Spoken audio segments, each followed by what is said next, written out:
Hello, world, and welcome to South of Hollywood. Thanks for joining us.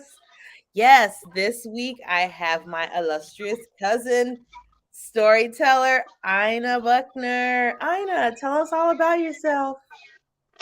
All about me. Wow, that's scary. Well, I am a Hollywood actress turned storyteller, teaching artist kind of person. And I've been out here storytelling now for about 20 years. Yeah. Yes. So, y'all know I get it honest, it's in my family. Yes, indeed. Yes, indeed. Mom has Yeah. also been on the show. So, if anyone really follows me, they will have met my mom as well.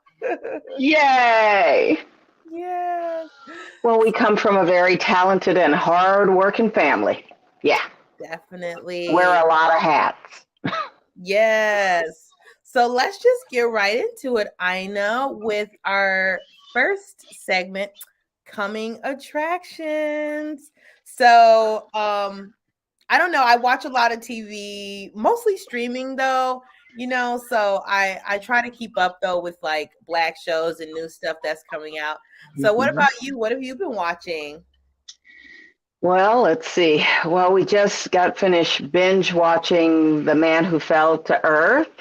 That Oh was yeah. fabulous. And actually, my mother in law on the other side of the family, she told us about that series, and we Mhm. watched all of that. And we've just kind of discovered Apple Plus Yeah. TV. So we're watching a couple of series there. So that's kind of fun. Yeah, Um, I was just thinking I saw their series that has Octavia Spencer as the lead. It's called oh, The Truth Be Told. okay. So that's what I've been watching actually. I think I don't know if that was the season finale of that season 3 yet, but it was really good and really interesting. Yeah, really really interesting. Okay, okay. Well, I have to try to catch that, but I Mhm. just love the fact that, we can binge and stream and all of that whenever you want to now. That is such a wonderful convenience. That is true. That is true. Hmm. Have you seen any good movies lately? Well, I honestly haven't gone back. Well, no, I did go back to the theater once since the pandemic. I'm still a little hesitant there. I don't know what kind of whatever is everywhere. Mhm. And we saw Avatar, and that was fun. Yeah, Oh, nice. that I was haven't seen that definitely yet. fun. Yeah, and I got to tell you that those crazy glasses that you wear, the 3D glass, they still mess with me. Okay, they still mess with me. Yes, that Yeah. was still on my list to see, Avatar and, Wakanda Forever, so Yeah. yeah. Well, Wakanda Forever we can get at home. I And know. actually we're hoping to do it tonight. Oh, That's nice. Saturday night at home movie. Yes. Yes. I was thinking Mhm. about seeing this movie tonight called Cocaine Bear. Have you heard of it? Oh, yes, I have. Oh, that's crazy. The Yes, bear eats a suitcase. yes, and I mean, it's based Mhm. on a true story, so I felt like I should see it. Well, see, that's the kind of story that I personally like because as a storyteller, I do both stories from the news, humorous, mostly animal stories, and I also do a lot of folk tales that are multicultural and about animals. And I have an animal story, a bear story that I tell, but the bear doesn't get high. He just eats everything that you thought you were going to have in your picnic basket that you left in your car. Mhm. Yes. And it's based on a true story that happened to some folks who were vacationing. Yes. Yes. Oh, I love it. That's so Yeah. great. Hmm. Well, Yeah. that brings us to my next question. Speaking of being a Hollywood, storyteller and actress, what did you think about the Oscars this year? Did you watch it or were you following any of the controversy? No, I have to admit I did not watch this year. I was I was a wee bit busy. This time of year is pretty busy for storytellers, Mhm. at least in Southern California, because basically from January, until now. We have several showcases that we are juried into, and then we travel and then we perform for a whole 5 to 6 minutes. And that's how we're booked for the rest of the year. So Oh, I've been preparing for that, and I just finished my last one on Thursday. So, no, girlfriend had to do her homework. And I said, mhm. well, I know it'll be all over YouTube so I can catch up on what's happening or what happened. Oh yeah. Well, I don't have a TV either, so I didn't watch it live. But yeah, well, I just want to know what you thought about it. If did you ever catch up? You haven't watched any clips yet. This weekend, I hope to catch up. Yeah. Well, I mean, I think the main controversy is that Angela Bassett didn't win the Oscar for Best Actress. So Right. you don't have to watch it to know that. Yeah. But yeah, I mean, did you see everything everywhere, or did you have any thoughts about that? I could not, I couldn't follow it. I tried to watch it. Mhm. Other cousins said that it was just fabulous, and I loved all the women actresses in it. Mhm. So I was really excited to see it, but it kept changing times Yeah. so much that I could not track it. And I admit I gave up. Okay, Yes, it I'm was very sorry. non-linear, very, very non-linear for sure. Hmm. Hmm. Definitely. Well, Yeah. yeah, I really enjoyed it. Like I said, I didn't see Wakanda Forever, but I know Angela Bassett is an amazing actress, and I'm sure she did an amazing job in that too. So, I understand why everybody had a lot of hurt feelings around Angela not winning. I personally think the co-star, the supporting actress in Everything Everywhere, Christine Hugh or Shu, I feel like she definitely was like she really made that movie. I mean, it was exciting to see Jamie Lee Curtis in the moment that you see her. Hmm. Because I can't deny that either, that she was very iconic. Like she actually was iconic in that role. So you kind of Yeah. were like, if you saw the movie, like you kind of get it, but also, yeah, Christine Hugh, she was amazing. So I Yeah. feel bad that she didn't get an Oscar for that. But to be fair, they won a lot of awards. They are winning Hmm. awards. They Yeah. won awards. They won the Spirit Award as well. And I feel like the film is at least being recognized. The actors are being recognized. The narrative itself, like you said, I know it was non-linear, but it's really about a mom and daughter and just the relationship between a mother and a daughter. And that's just universal. I think a lot of Yeah. people relate to that. So it was a really good movie. And I really think that many times actors, and I'm not putting actress, I'll say actors, Hmm. end up getting an award for more the body of their work. Yes, the Academy may call it for a certain picture, but it's more a body of your work. And if there were some really fabulous works out that year, you might not get it only because it was kind of like somebody else's turn to get it for their body of work. And then your next piece, which will be really fabulous, but you were in love with that one. You go, why did I get it this time? Because it wasn't your turn. It wasn't your turn. Yeah. And we can't look. We can't look to the Academy or anybody else to validate us. You have to know what you did was everything that you could bring to it. And Yes. you're going to get your pay, okay, in every sense No, I when think it's that's time. yeah, no, I think that's really on point because I feel like yeah, that's the biggest critique or concern about the Oscars is how people are awarded, who decides who gets awards, how do they decide people get awards? And, to be fair, I always like to take it with a grain of salt, like you're saying. I do, having worked in film festivals and having been a film festival judge, I always say, honestly, sometimes it comes down to just like who got the last say, or Mhm. who was the final judge, because um there's a lot of factors that go into it. So I also like to think of like, they were real people. Like you're saying, some people didn't follow the storyline and maybe they didn't like it and they didn't think that was the best one. And that's a fact too. Um, but I think the other real critique is that Black women in general are under awarded Mm-hmm. specifically by the Academy. Yeah. So to put a more fine point on it, I do think that we obviously have a long history of the fact, of how racist, if you want to say one-sided, the Academy has been and perhaps continues to be. So, I take it with a grain of salt, like I said, like you're saying. I really think it's important for us to remember there's a big umbrella of awards. There's a lot of different awards, and that we continue to, uplift and award each other, and then keep working together and keep making more projects. And yeah, maybe I honestly would love for Angela Bassett to be like the star of the movie she actually wins the Oscar for. Um, Yeah. so maybe, yeah, maybe there's a better movie coming that she actually should get it for. Well, I want her to get it, and I want her to have that role and many more because I love her.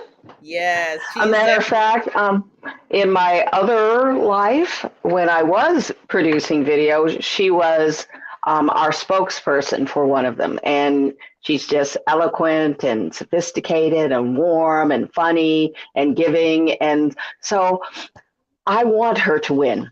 Yes, I give her the award. Okay, so there. Yes, that's really great. So, why don't we talk a little bit about your story? Tell us how you got into storytelling and, you know, what is storytelling? Okay. Well, first I'll start off with that second question. Storytelling is the art of it's oral history. It is telling a story. It is not reading a story. You have no script there. You use your whole body, your voice to make a story come alive.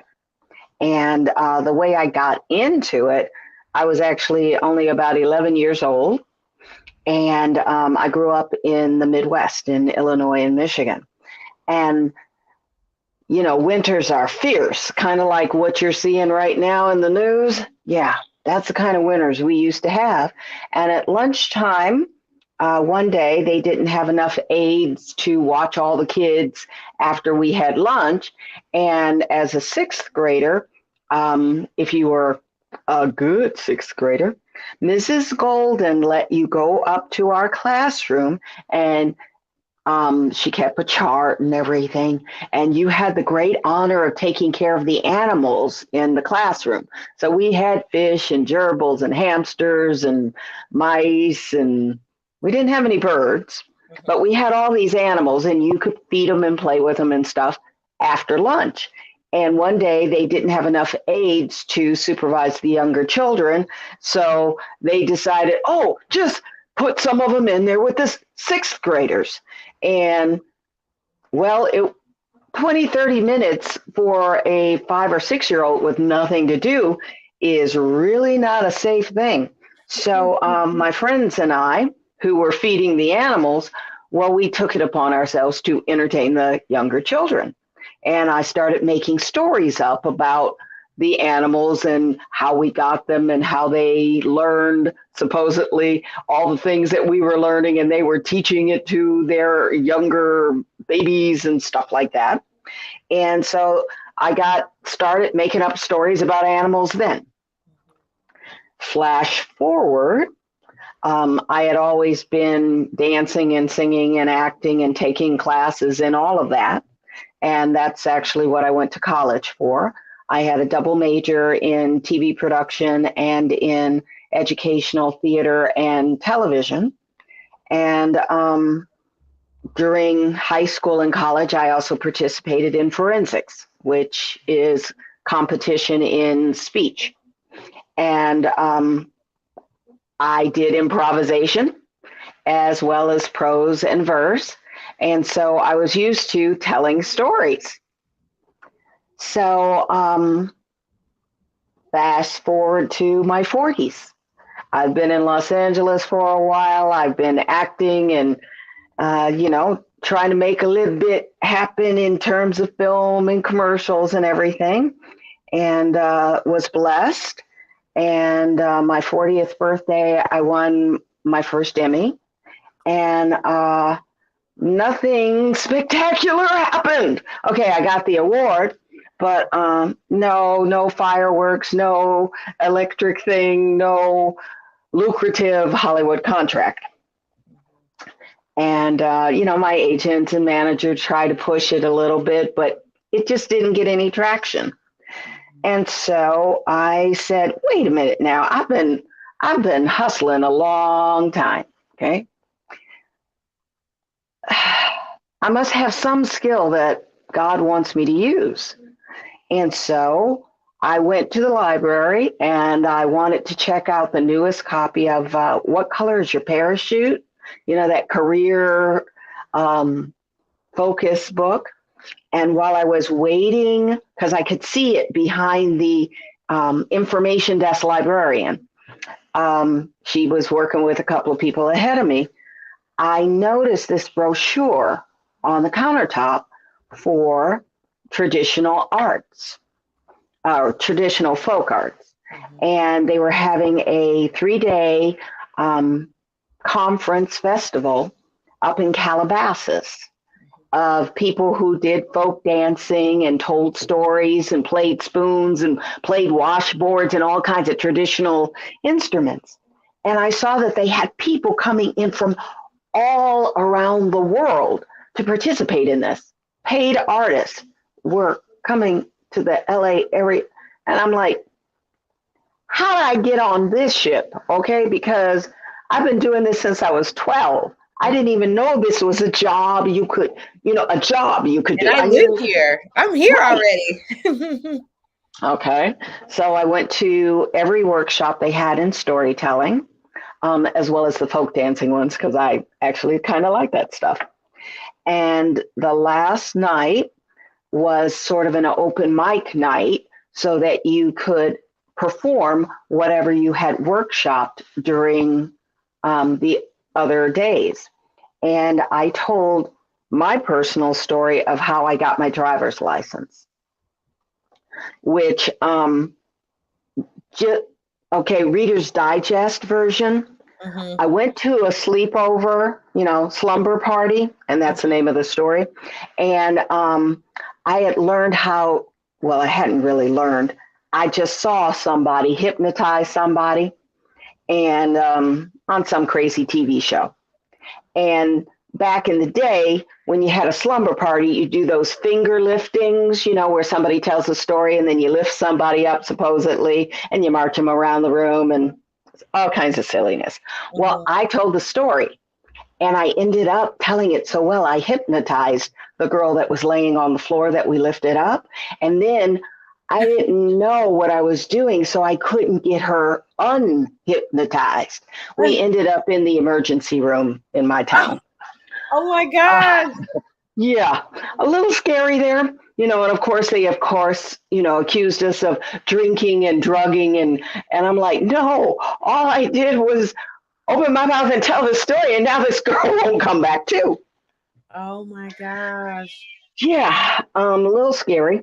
And my mother's lesson to me was, this is why I tell you it's good to watch your mouth. Mm-hmm. Mm-hmm. So the girl finally came back to about around 11 or so in the morning. Okay. And I told the story like at 2:00 in the morning. Oh, wow. Yeah.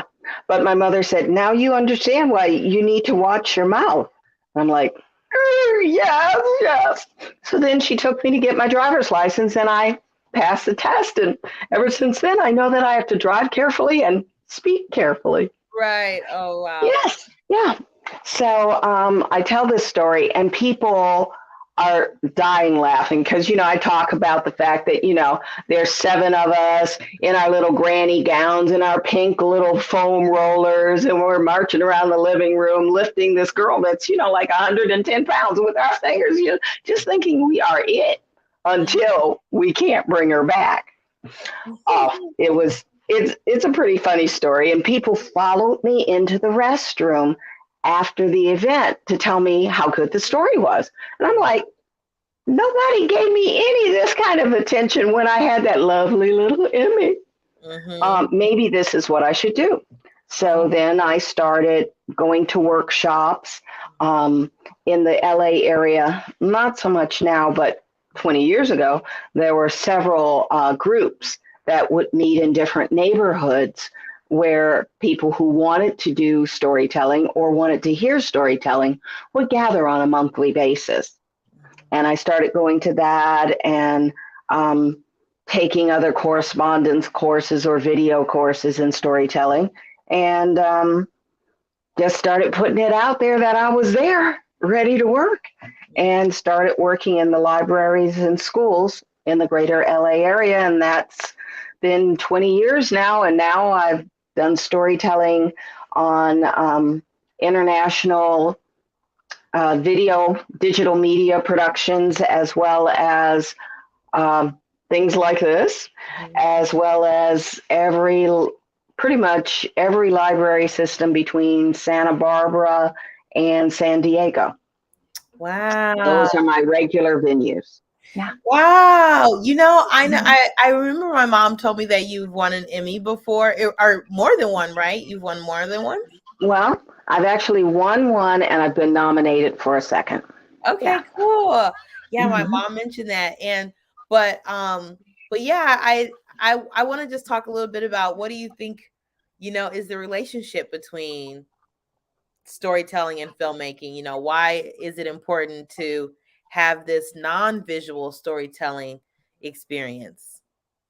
Well, it is visual, but Mhm. with storytelling, a matter of fact, when I teach storytelling, I consider it very visual because the way I remember stories is I think of like a storyboard.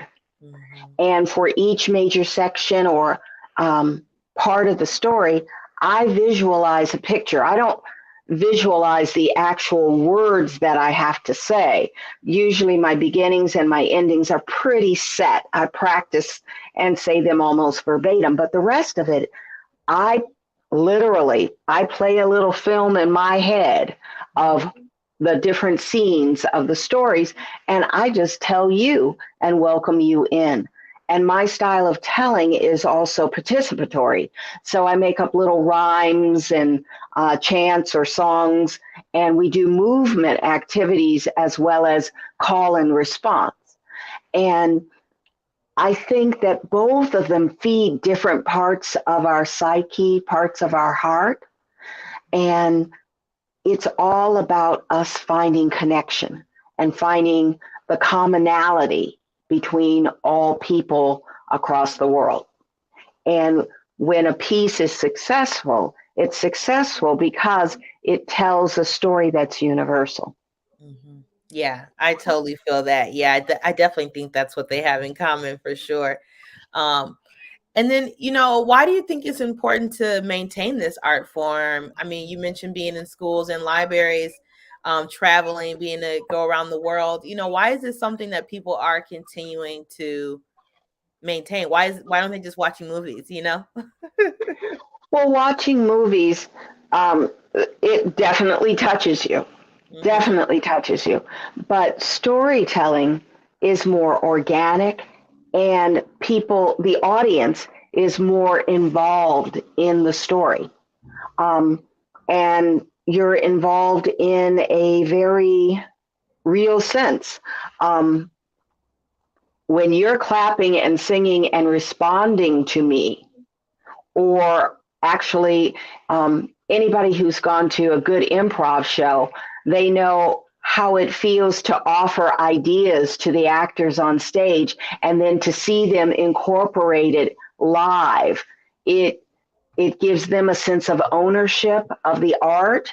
Um, it validates them, and I think that's why storytelling is so important and so magical because I put you up on stage as well as the story. And people need to be seen and heard. And I think storytelling does that in a very special and real way that you don't get when you're more passively watching a story that's already prepared. Yeah. And it's also interesting and wonderful and amazing how the audience can get involved and the story doesn't stay the same depending upon where you tell it and the information the audience brings to it. Yeah, you bring up such a good point about improv because I was going to ask you if you've ever done an improv, because it sounds like you have a level of improvisation that happens there too. Oh, I yeah. did stand-up comedy. So I feel like stand-up is the same thing where you really respond to the audience. Like you may think you have a joke, but if they don't laugh, maybe the joke doesn't work. Or you might have to do the joke a couple of places to find out, was it one audience or is it every audience? Is it me or is it just other people? So there is a level of interaction there. It's definitely call and response, right? That's all you're doing Yes. with comedy, call and response situation. But yeah, I definitely love the idea of keeping interaction, because we were just talking about how much we love streaming, but streaming is like the most passive, because even with television, I mean, television is passive too, but even with television, you're like, it's sometimes you're getting contemporary information, and sometimes like commercials sometimes are beneficial, so you know what's going on in the world. But with like streaming, you're like really detached from like even what's happening in real life. You're like totally in another worlds, as it were. So I feel like it's nice to have this a form of storytelling that involves people and interaction with physical people. So how did the pandemic impact your storytelling? What were the last couple of years like? um, frightening, frightening. That's, yeah, very lonely, very lonely.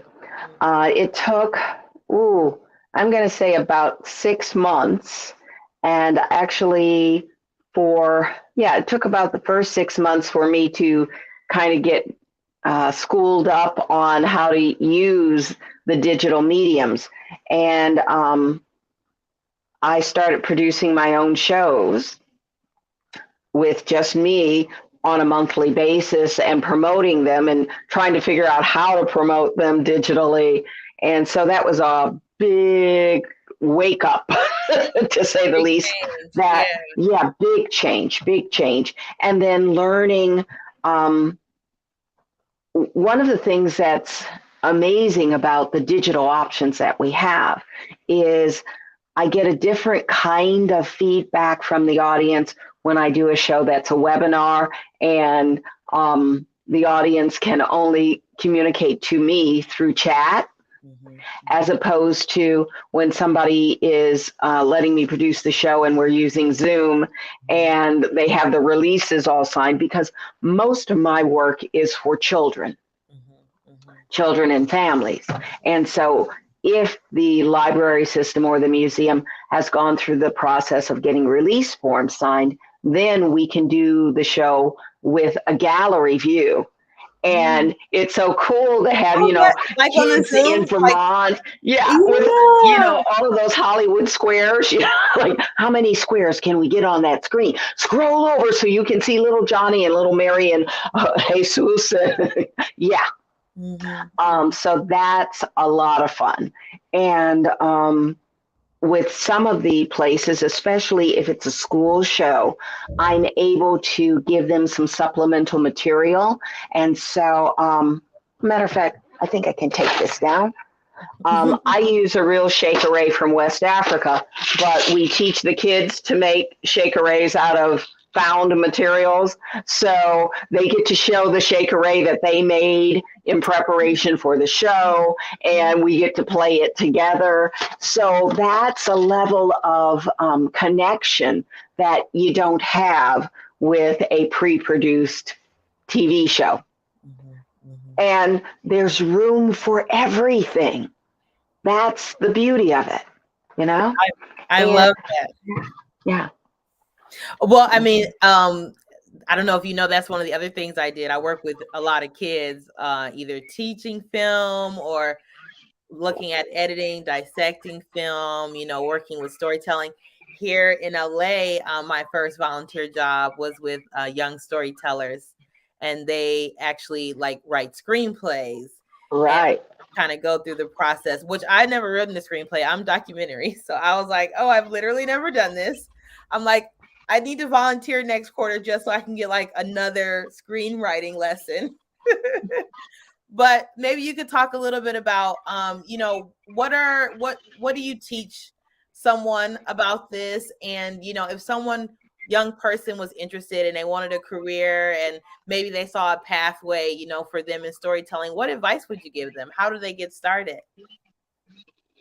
How do you get started? Questions. Okay. Well, you can contact myself or one of the national Google storytelling, and there are a couple of nationwide organizations that have programs for young people and adults in storytelling. And watch a lot and read a lot. It doesn't hurt to have a background that includes singing or dancing, but mostly get involved with an organization where you can start to sort of workshop a performance and develop it and get critique. Toastmasters for a while had a branch of Toastmasters that did storytelling as opposed to formal speaking. Mm-hmm. And that would definitely be an organization. And then the NSN, oh my gosh, National Storytellers Network. I used to be one of the state liaisons for them. And they have training for young people because it's a wonderful skill to have to be able to tell your story. Every adult has to advocate for themselves in terms of a job interview, talking about how you came to this interview and what skills you're bringing in. You're just telling a story. It happens to be your work story. So it's a practical skill that anybody can use. Yeah. Man, that's awesome. I definitely love it. I like I said, in Milwaukee, I grew up with storytelling and it definitely made an impact on me. I guess it was more common in the Midwest in the 80s, the early 90s. It was pretty common. That was the original babysitter, I guess, was the storyteller.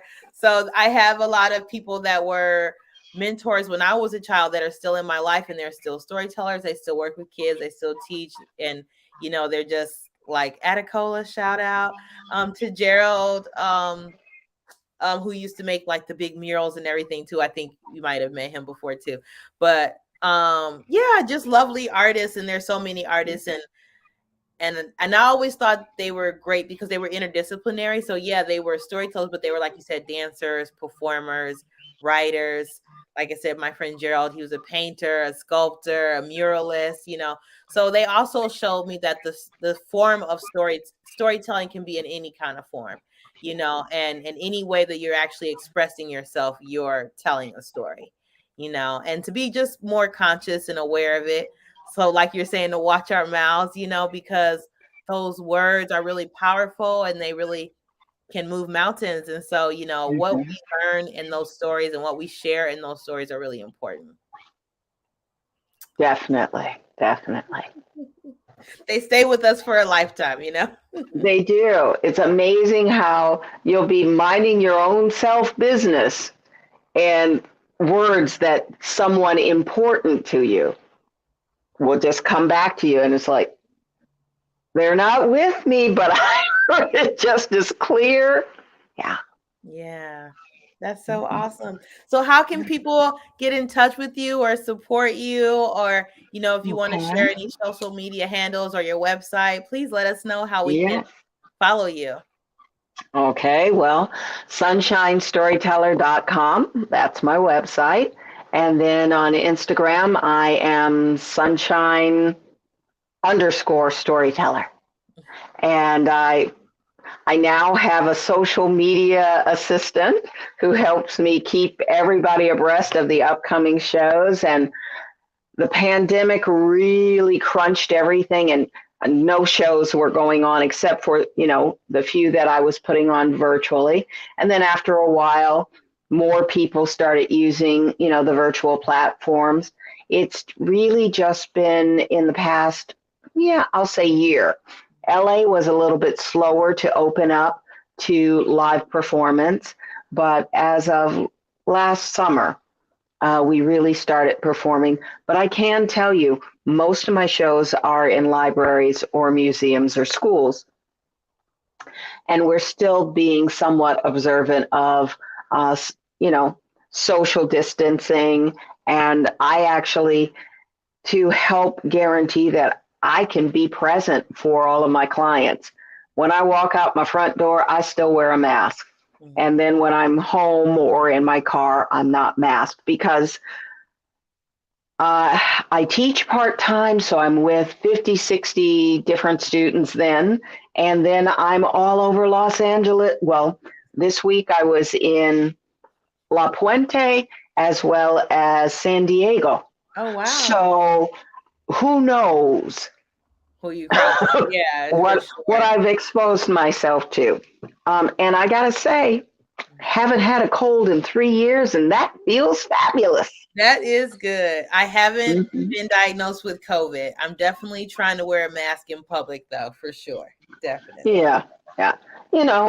It's a little inconvenient, but I'm not missing anything, Yeah, okay? Because I'm healthy and I can be present. And that's I right. Here to tell appreciate that. stories. That's right. Hmm. That's right. Yep. I get Well, to be joyful. yes. Yeah, spread joy, not germs. Yes. There we go. There you go. Yes. Yes. Well, thank you so much for coming here, Ina. It's been so great to talk to you. I always Yeah. enjoy spending time with you, and I look forward to seeing you soon, cousin. Yes, indeed. Because we got a road trip to Vegas coming up soon. Yes, I Yes. cannot wait. Well, thank you again for having me. And I can't wait to see this podcast as well as the rest of your series. Yes, thank you. Thank you all so much for joining us. We'll be back next time for South of Bye bye. Hollywood.